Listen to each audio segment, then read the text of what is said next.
Now let's go a few kilometers away from that to Hillbrow, where Hasina Gori is standing by outside the Hillbrow Mortuary Services Center. Hasina, tell us about what you are seeing currently, and has there been any update with regards to families being able to identify the bodies of their loved ones? Good morning, Aldrin. When we last met, there was a little group of families, and that number has slowly grown over time. Many of them here right now, foreign nationals, some locals as well. We've been trying to speak to some of them. It seems to be just consistent, the same message right now, that there is still only going to be identification taking place at the Diepkloof Forensic Pathology Services. We were there earlier this morning, just before 8 o'clock, and when we got there, we're told that the only bodies that had been there at that time were the 10 bodies that were completely unidentifiable and would have to then go through the process of DNA for them to be identified. So that means that 63 of those that had passed on yesterday remain here at this mortuary right now. Families are still unable to go inside this building to identify them at this point. I'm going to just step out of shot and ask Gabi to show you the van that is right behind us, and some of the families that are still waiting here. One of them that is here is Abdul. He's a 25-year-old, and he is one of those who was in the building yesterday. He is unable to speak, as he says, he's lost a lot of his family members here, but injured because he had jumped out of that window, from the third floor, trying to get away from that inferno. He lost 5 members of his family. We did speak with his brother as well yesterday. But I want to bring in Vano. You also lost some family members yesterday during the fire. Can you just tell us how many family members have you lost, and how is the family just coping right now with what happened? Okay, thank you. For the family that we've been lost, we lost more than 7 people that we lost. One, it's already a family, but the other one, that my brother is one of them. Yeah. Do you know the ages, or can you tell us the ages of those that had passed on? Yeah, I cannot just imagine, because the other one, he's my brother, my elder brother, who was maybe close to 40 years, 39 to 40, and the other one, he was 80, and the wife, she was maybe 33, and the firstborn was 25. And the secondborn is still alive, is in the hospital. We met with him yesterday, but also the daughter, she was 6 years old. And we lost our brothers, the same village. 2 of them, we don't know where are them. Yeah. When we spoke earlier, you said that there were others that you're also still looking for, that you haven't been been able to find out whether they're still alive or had passed on. Can you tell us more about that? Yeah, we have more than maybe 8 people that we've been looking, searching for them.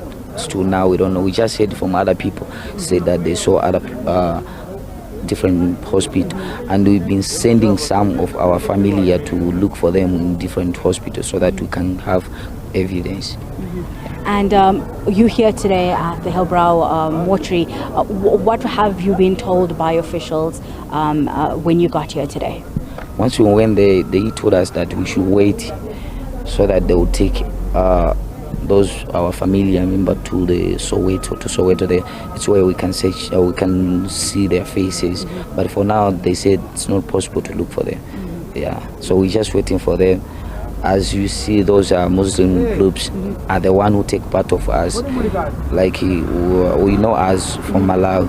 We try to reach Malawian ambassador, but they don't come back to us. They don't give us anything. So we're just waiting for them, because they are the one who take part of us. Yeah. Are you aware that there is a hotline number that you can phone, to get hold of government to help and assist find family members? Yeah, it's what we are trying to meet with Malawian ambassador so that they can try.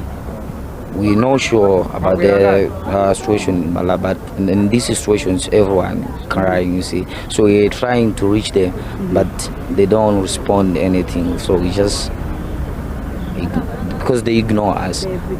Yeah. Thank you so much. Hearing from one of the family members of the victims saying that they've lost quite a number of their family members, immediate family, but also those that from their community that have been living in that building. Some, we've heard are living for at least 5 to 6 years within those spaces. Some of the victims and survivors are still here. As we mentioned, one of them who was, really hurt and injured, burnt and cut on his arm from, the fire yesterday. He's one of those that had to jump out the window. I tried speaking to him off air, and he said he's so confused and wouldn't want to really speak on air, that all he remembers is the fire that took place and the burning, and he's also really traumatized, losing some of his brothers, his sister-in-law, his nieces and nephews as well. But I want to bring in Hasina as well. Hassan, we spoke yesterday, outside of the building, when you had lost, and explained that you had lost 6 of your family members. You're here today at the Hillbrow mortuary. What have you heard from officials? Thank you. We are here because we come to find out. Because we were thinking we are going to take a body now, but they say we can't. It's not impossible to find up a body here until we must go to Soweto mortuary.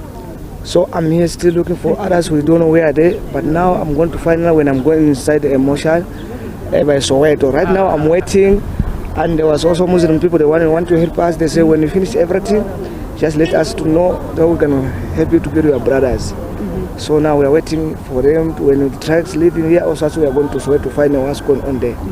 We're told that to identify the bodies, because many of them had been burnt or could have been, injured, that you need to have documentations.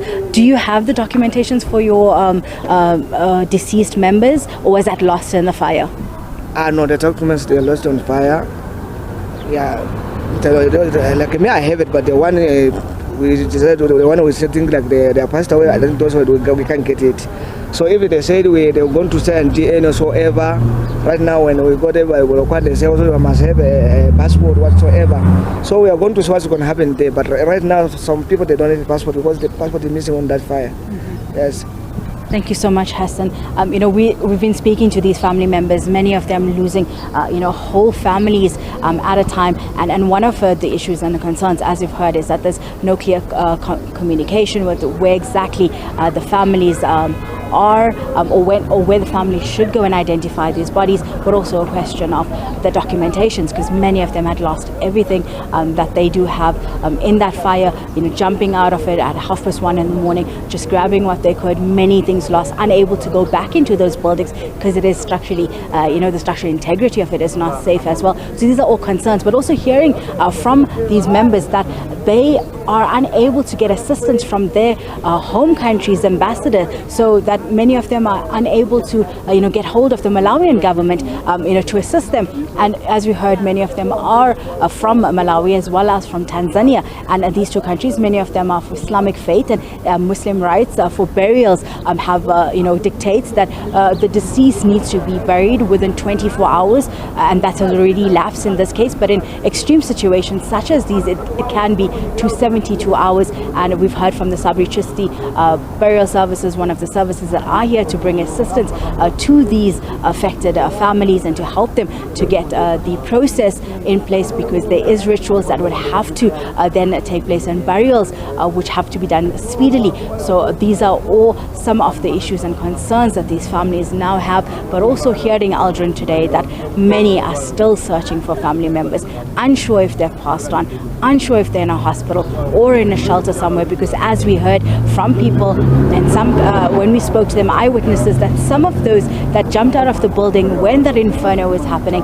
left the scene when the ambulance came. So it's unsure whether or not they're still injured somewhere out there, unable to access health care and unable to get shelter as well. So it's going to be quite a long, tedious and emotional weekend for many of the families here. We're told that the pathology van has arrived here and that they're going to start moving the bodies from this mortuary back to Diepkloof, and hopefully when we do speak next, we will be then outside the Gauteng Forensic Pathology Services, which will be then in Orlando, Aldrin.